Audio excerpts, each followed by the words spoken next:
जो भी हम फर्स्ट एक्टिविटी या कर रहे होते हैं, जो भी एक्टिविटी हम या कर रहे होते हैं, लेआउट आपका जो भी परमानेंट लेआउट है या बिल्कुल स्टिकी मत लो, लेकिन ऐसी लो जो आपकी वेबसाइट को इजीली सपोर्ट करे। अगर आपकी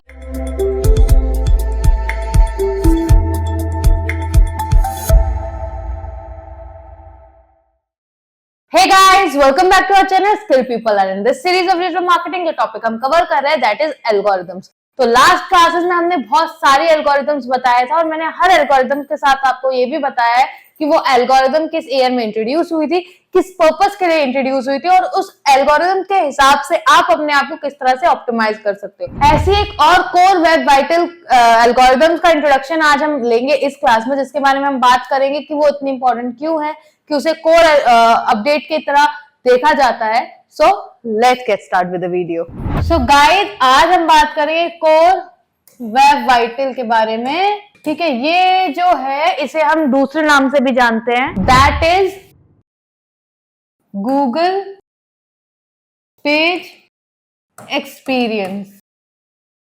ठीक है, ये एक और नई एल्गोरिथम है जो 2021 में इंट्रोड्यूस की गई थी। इस 2021 में इस एल्गोरिथम को लॉन्च किया गया था और जैसे इसके नाम में है ना, ये इसका पूरा मेन फोकस ये है कि गूगल पेज एक्सपीरियंस कैसा है, मतलब एक यूजर का आपकी वेबसाइट पर आने का एक्सपीरियंस कैसा है। अगर वो कोई पेज लोड करता है या फिर कोई भी ग्राफिक वगैरह, मतलब आपका जो भी आपका पेज है उसका जो भी स्ट्रक्चर है, ठीक है, उसकी लोडिंग स्पीड, उसके लाइक जब हम एक पेज से दूसरे पेज पर जाते हैं तो वो वाली स्पीड, कितने स्मूथली आपका पेज रन कर रहा है, कितनी अच्छी तरह से ऑप्टिमाइज्ड है, ये सारी चीजें हैं वो इस अपडेट के अंदर हमने मतलब इस अपडेट के अंदर मेंशन की गई है, इस अपडेट के अंदर टारगेट की गई हैं। तो अगर मैं एक वन वर्ड में इस चीज को आपको समझाऊं तो इस एल्गोरिथम का मेन मोटिव यही है कि वो चेक करता है कि आपके पेज एक्सपीरियंस, जब एक यूजर आपके पेज पर आता है तो उसका एक्सपीरियंस कितना स्मूथ है या कितना स्ट्रगलिंग है, उसी हिसाब से आपकी रैंकिंग वगैरह मैनेज की जाती है। अब आपको सेकेंडली मैं एक बात बताती हूँ कि कुछ ऐसी इस अपडेट में कुछ ऐसे पॉइंटर्स है जिनके ऊपर ये अपडेट वर्क करता है। तो फर्स्ट ये जो चीज देखता है, जो कंपोनेंट ये यूज करता है, जिन कंपोनेंट के ऊपर ये वर्क करता है, उसमें फर्स्ट है एलसीपी, लार्जेस्ट कंटेंटफुल पेंट। इसके अंदर जो चीज मेजर की जाती है, मतलब मैं बता रही हूँ ना किस कंपोनेंट पे एल्गोरिथम, किस फैक्टर पे एल्गोरिथम करता है, तो फर्स्ट है एलसीपी।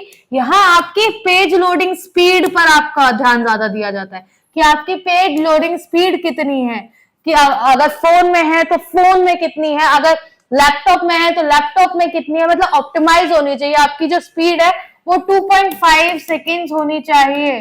ठीक है, अंडर 2.5 सेकेंड हो तो बेस्ट है, 2.5 सेकेंड तक आपकी स्पीड होनी चाहिए।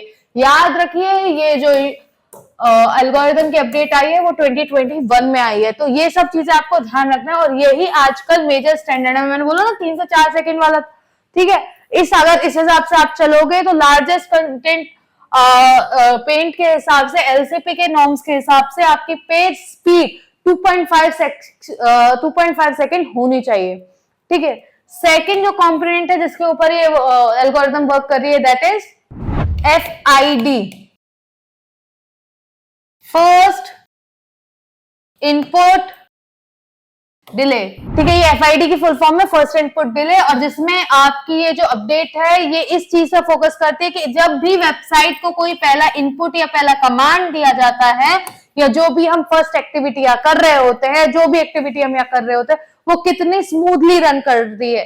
अगर मुझे एक पेज से दूसरे पेज पर जंप ऑन करना है तो कितना टाइम लगेगा, अगर मुझे कोई चीज डाउनलोड करनी है, कोई चीज स्क्रॉल करनी है, कोई इमेज देखनी है, कोई इमेज जूम करनी है, मतलब कुछ भी चीज स्क्रॉल अप स्क्रॉल डाउन, कोई भी कमांड अगर मैं दे रही हूँ तो कितनी स्मूथली रन कर रही है, कितना टाइम लेके रन कर रही है, कहीं बफर तो नहीं कर रही है, कहीं बीच में स्टक तो नहीं हो रही, कोई ग्लिच तो नहीं है, ये सब चीजें भी इस फैक्टर में देखी जाती हैं।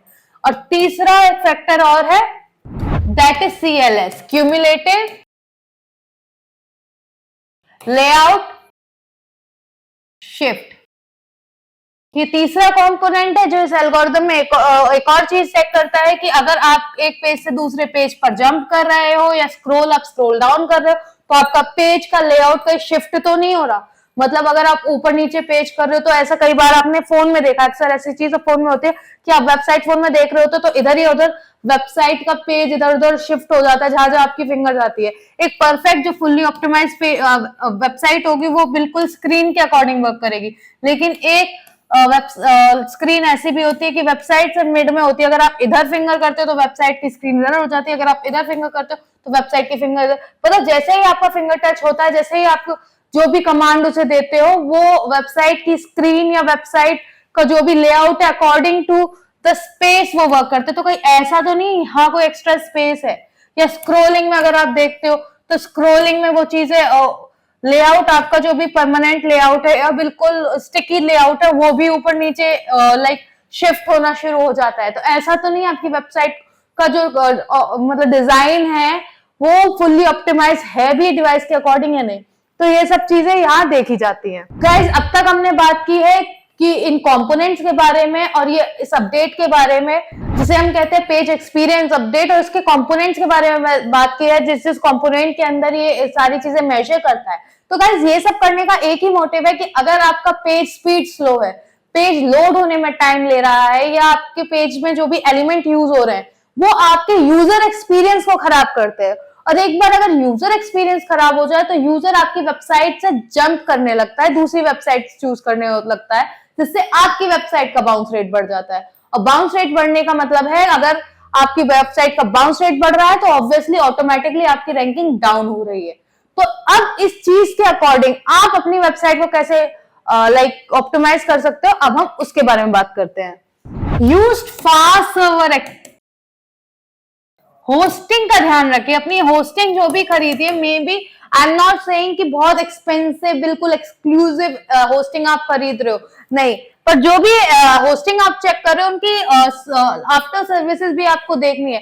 फास्ट सर्वर होस्टिंग आप हमेशा अपनी वेबसाइट के लिए चूज करिए। आप कोई भी ले रहे हो, होस्टिंगर से ले रहे हो, गोडैडी से ले रहे हो, किसी भी होस्टिंग वेबसाइट से ले रहे हो, तो जो भी लो आप चेक करो उसकी फास्ट सर्वर होस्टिंग परचेज करने का ट्राई करो।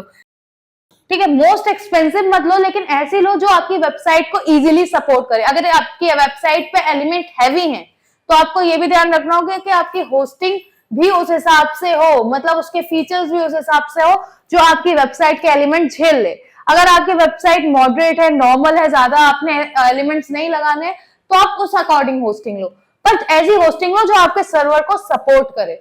ठीक है, दूसरा है इमेजेस। अक्सर लोग क्या करते हैं, लोग क्लैरिटी लाने के लिए इमेजेस को बहुत ज्यादा नेचुरल दिखाने के लिए बहुत हैवी फाइल्स डाल देते हैं। नहीं करना है हमें।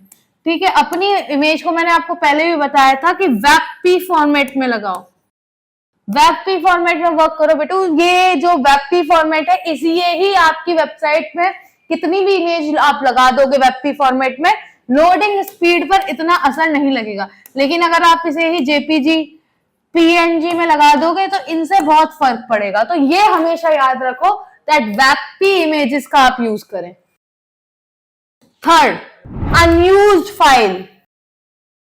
यूज्ड फाइल को हमेशा रखो और अनयूज्ड फाइल को हमेशा हटा दो। ठीक है, वो CSS फाइल है, JS फाइल है, कोई ऐसा PHP है या कोई ऐसी चीज है जो आप यूज नहीं कर रहे हो, एक्स्ट्रा प्लगइन्स है, अनअपडेटेड प्लगइन्स है, अगर आप वर्डप्रेस से बना रहे हो तो ऐसी चीजों को ऑटोमेटिकली आप हटाते चले जाओ। जो इमेजेस हो सकता है आपने पहले कभी यूज करी हो और अब उनका यूज नहीं है आपकी वेबसाइट में, तो उन एक्स्ट्रा इमेजेस को भी आप हटा दो। ठीक है, दूसरा, आप प्लगइन्स यूज करो। अगर आप उसमें हैं, अगर आप वर्डप्रेस पे बना रहे हो तो लाइट स्पीड जैसे प्लगइन्स यूज करो ताकि आपकी वेबसाइट की स्पीड मेंटेन रहे। ठीक है, लेजी लोडिंग को एनेबल करो। ठीक है, काफी सारी चीजें हैं, काफी प्लगइन्स हैं, आप उन्हें यूज कर सकते हो। ठीक है, और गूगल टैग मैनेजर को आप यूज करो कि अगर ऐसी कोई इश्यू है आपकी वेबसाइट पे तो आपको इजीली नोटिफिकेशन आता रहे, उस पर आप इनसाइट रेगुलरिटी पे चेक करो, जिससे आपकी वेबसाइट में क्या प्रॉब्लम है, कहाँ लोडिंग की स्पीड आ रही है, किस पेज से बाउंस रेट बढ़ रहा है, ये सारी चीजें आप समझ सको। So guys, this is all about it for today's lecture. Hopefully ये एल्गोरिथम आपको समझ में आई होगी। ये एल्गोरिथम गूगल पेज एक्सपीरियंस के बारे में, जहां आप गूगल ने एक एल्गोरिथम इंट्रोड्यूस की थी अबाउट द यूजर कि यूजर का पेज एक्सपीरियंस कैसा है। ठीक है, अगर यूजर को पेज में कोई इश्यू हो रहा है, चाहे किसी भी कमांड को देने में, चाहे पेज लोड होने में, या फिर पेज स्पीड की वजह से कोई भी एलिमेंट वर्क नहीं कर रहा है, एक पेज से दूसरे पेज पे आप जंप नहीं कर पा रहे हो, अगर ऐसा कोई भी इशू होता है तो ऑटोमेटिकली आपकी वेबसाइट की रैंकिंग डाउन होती है। ठीक है, अगर इस चीज को समझ में है या इस लेक्चर, इस एल्गोरिथम को लेकर आपको कोई भी कंफ्यूजन है, कोई भी क्वेरी है, कोई भी क्वेश्चन है, do let me know in the comment box, and for more such informational video like, share, subscribe, and obviously hit the bell icon. Hey!